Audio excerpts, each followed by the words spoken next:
Hey guys, what's up? Ashley here. It's day number 295 of Gigglin'. Welcome back to another edition of Confessions of a Giggler. I'm here every day of the whole year, giggling, laughing, sharing, whatever.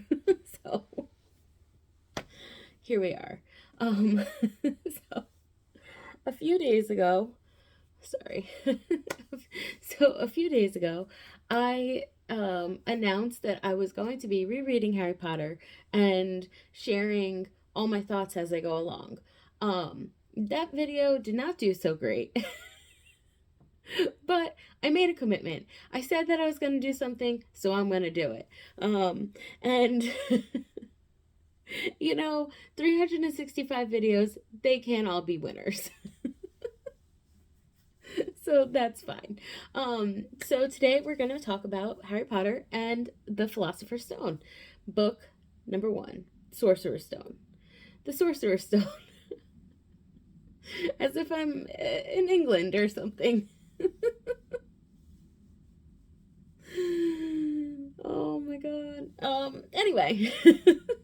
so I I listened to this book on audiobook with Jim someone or other.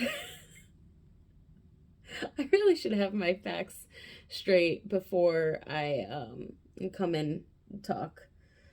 Um, Jim Dale. Is that his name? I don't know. Anyway, so he was the reader, and it was fun. I enjoyed having like listening to the book again. And I was listening when I was doing other things, so it's not like I didn't fully pay attention, but I got the most of it. Got the gist. So when I first read Harry Potter, it was the summer of 2001, and right? Yeah. It was the summer before I was a junior in high school. So 2001, I was down the shore, and Deb and Jill started reading it, and they had the books lying around. And I was like, oh, Harry Potter. Sure, why not? So I picked it up like as a joke to be funny.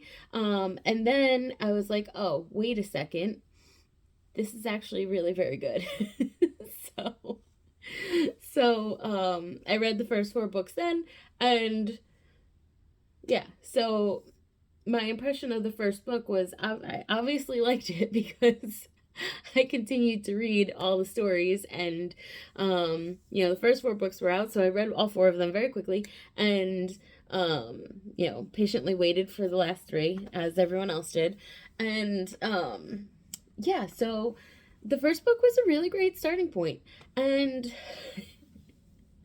in my adventure right now of, doing the audiobook, I also decided that I would, as soon as I finished the audiobook, I would watch the movie, so then I can get all the points of view from all the things and really, really dive in. So I would consider myself more of a casual fan and not a super fan of Harry Potter, because I don't know everything.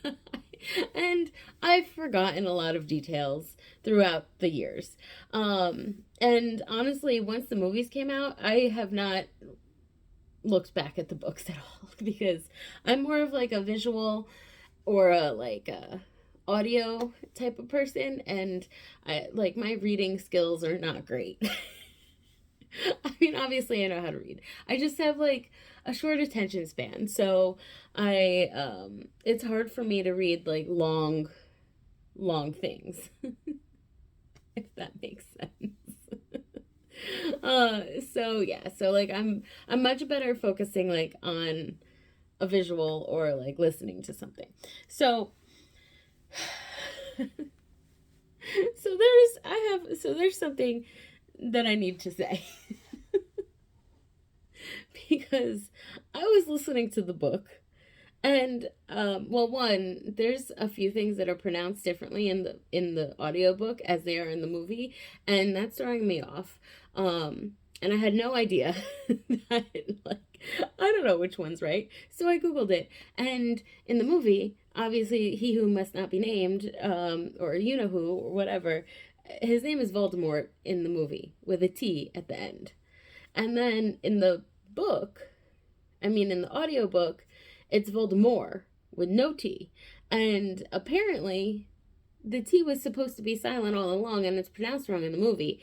And I had no idea. And it's really weird that the main villain, the villain throughout the whole series, the name is pronounced wrong in the movie. That's crazy. But because I've watched the movies way more than I was pronouncing it with the T when I read it. So it's going to be a T for me. But anyway, so if you didn't know that, now you do. And the other thing that caught me off guard, so like for the most part, the movie did pretty good sticking with this book. Obviously, a lot of the scenes aren't as in detailed, and there's a part at the end, well, not at the end, towards the end, that they get detention, that your three main guys get detention, and also Draco Malfoy. But in the book, it's Ron, Hermione, and Neville, not Ron. And I completely forgot that it was Neville and not Ron. So that was a surprise to me. Also, I knew, oh my God, I just got scared. Because my hand was here and I looked at the camera. I looked at the video and I saw a little thing moving and it was my hand and I thought it was like a stranger. I can't do scary things, guys. Harry Potter's like my max scary. What is wrong with me? Okay, so anyway, I vaguely remember the potion thing. Like I knew that there was another room that was not mentioned in the story, and I couldn't remember what it was. But yeah, it was the potion room. That makes sense. And what else? Oh, yes, okay. So this is the biggest thing. And I had to, when I listened to it, I was like, wait a second. I rewound to make sure that I didn't miss something.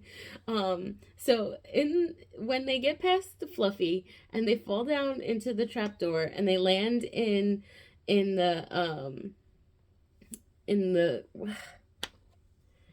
devil snare, in the plant that wraps them all up. In the movie, they are calm, Hermione's calm and falls through it. And then she tells Harry to do the same, right? So, and if you go on Hagrid's magical bike adventure, whatever it's called, motorbike adventure at Universal Studios, there's a part where you reach the devil snare and then you fall through it. The whole thing drops. So, in my mind, this is how you get through the devil snare, is you are calm and you fall through. And that has been true for me for so long. In the book, she set a fire. And because the devil snare also doesn't like the light, which is also in the movie. But, I was like, wait a second. So they don't fall through the devil's, wait, that's not in the book at all.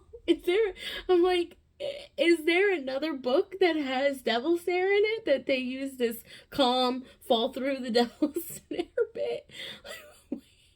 What? I am just beside myself about this because it is crazy how your memory works, because the movie, the details of the movie just trumped all the other knowledge that I have. So I feel like I'm gonna be in for a wild adventure coming up for these next books, because the first one, I think it stuck pretty close, but those details, I was like, I cannot believe. I cannot believe that they don't fall through it in the book. because I was so sure that that was real. But, I guess not. Um, so yeah, so that's my main takeaway is that I remember nothing. Um, and I really can't wait to see what else I don't remember because I know that there's got to be a lot. Um, so,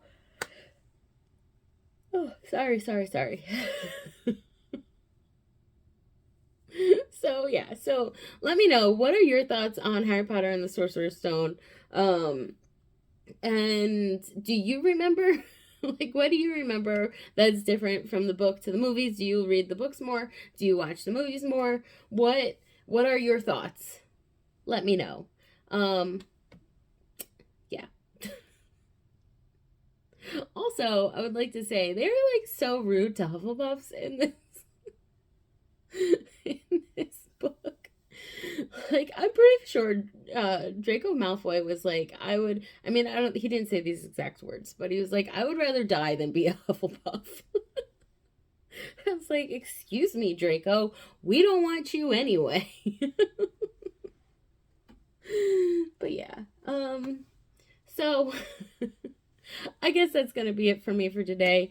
Don't forget to like, subscribe, and comment. It's really appreciated. So yeah, I'll talk to you guys tomorrow. Love you. Bye.